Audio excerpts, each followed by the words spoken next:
Hi, welcome to my video on increment changes in the period of sinusoidal function.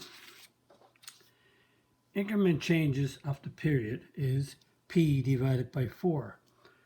If you think about it, when you draw a graph, the period, if it's from 0 to 360, then it's split in half to be 180, and then it's split in half again to be a 90, and it's split in half between here and here to get 270. So if you take the sine graph, for instance, and it starts at 0, then it'll rise with 90 degrees, it'll go up 1. At 180, it comes down, and 270, it goes down to 1, -1, and 360. So if the period is 360, the increment change is 90 degrees each, so you keep adding 90s till you get to the whole end of the period. So it's p divided by 4. So if you have 360, so it's 360 divided by 4, which is 90 degrees, or the increments of 90. And you take the period is 4 pi, so 4 pi divided by 4, the increment changes are pi, 180 degrees if you want degrees. 180 is the period divided by 4, gives you a 45. So increment changes are in 45 between each point that you plot from mid to max to mid to min to middle. So, and you have 2 pi over 3 divided by 4. So that's 2 pi over 3 times 1 over 4. The 2's cancel, so you get pi over 6. 2 times 3 is 6. And the period is 120 divided by 4, so the increment changes are 30 degrees. So to take that a little bit further, let's take a starting point A and write 4 more values of theta for the given period. So we start at A, but the period is 360.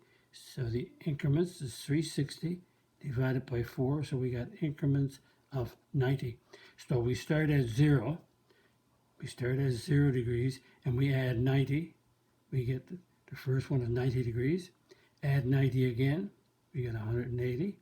Add 90 again, we get 270. Add 90 again, we get 360.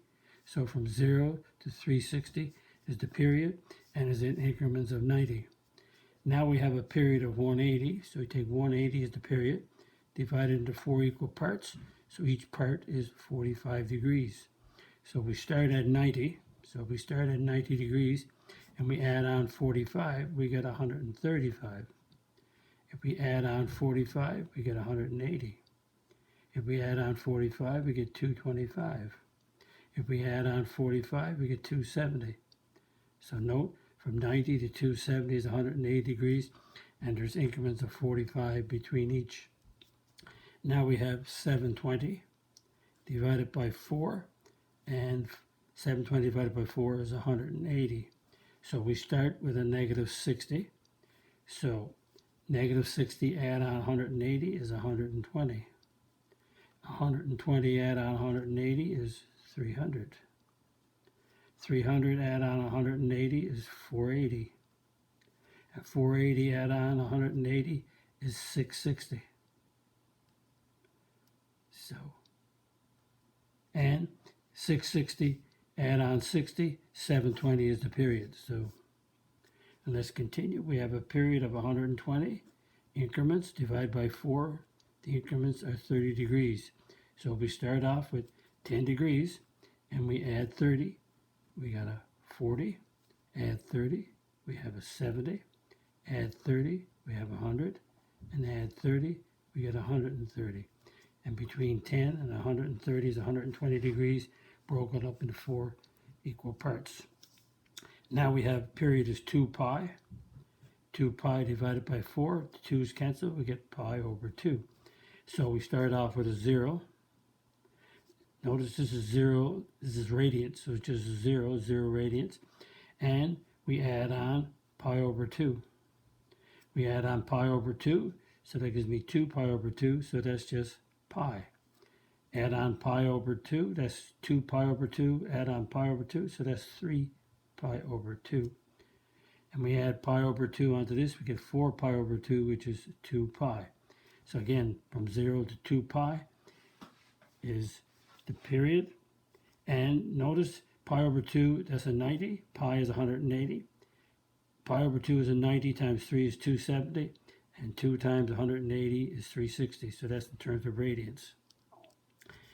Now we have the period is 4 pi. We divide by 4, we get pi, so the increment changes our pi. Now we start with pi over 2, and we add on pi, so pi is 2 pi over 2, so that ends up to be 3 pi over 2. And we're adding on pi, so 2 pi over 2, add on 3 pi over 2 is 5 pi over 2. And again, we're adding on pi, so 2 pi over 2, add on 5, so 7 pi over 2. Add on 2 pi over 2 again, we get 9 pi over 2. And from 9 pi over 2, subtract pi over 2, we get 8 pi over 2, which is the period of 4 pi. And again, we have another radian. This time the period is 4 pi over 3, and we divide it by 4. So that's 4 pi over 3 times 1 over 4. It's 4 is 4 over 1. We multiply by the reciprocal because the 4's cancel. So the period is pi over 3. So we start with negative 2 pi over 3, which is what we start with, and we add pi over 3. So that gives negative pi over 3. And we add on pi over 3 again, gives us a 0. Add on pi over 3 to 0, we get pi over 3. And add on pi over 3 to pi over 3 gives us 2 pi over 3. So why we're doing this, we're looking, each period is always broken up into 4 equal parts. And so we're going to use that to graph sinusoidal functions, sine or cos, instead of doing the mapping rule. So that brings us to the end, and if you like my video, click the like button. If you're not a subscriber, hit the subscribe button, and visit my math website, www.mathfullyexplained.com, to find more information about me, my videos, and the content. That's the content on my YouTube channel called Math Fully Explained. Thank you for viewing my video. Hope the video was some help to you. Bye-bye.